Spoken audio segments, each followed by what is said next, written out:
অমর একুশে বইমেলায় শিশুদের আগ্রহের কেন্দ্রে থাকে শিশু প্রহর। সাপ্তাহিক ছুটির দিন শনিবার সকালেই গেট খুলে দেওয়া হয়, আর শুরু হয় শিশুদের হই হুল্লোড়।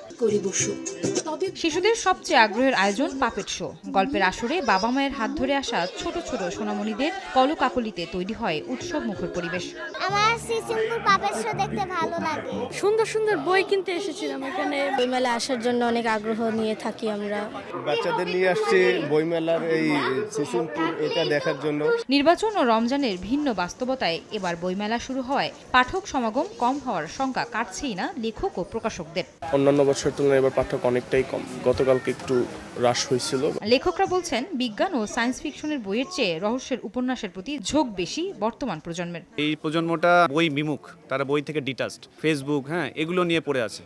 পাঠকরা সাধারণত গল্প, উপন্যাস এ ধরনের বই পছন্দ করে। এদিকে সন্ধ্যায় একটি বইয়ের মোড়ক উন্মোচন অনুষ্ঠানে আসেন সংস্কৃতি বিষয়ক মন্ত্রী, প্রতিমন্ত্রী এবং স্বাস্থ্যমন্ত্রী। তরুণদের বইয়ের প্রতি আগ্রহ বাড়ানোর আহ্বান জানান তারা। তারাই তো জাতির ভবিষ্যৎ। আয়েশা সিদ্দিক, সামিয়া, সময় সংবাদ, ঢাকা।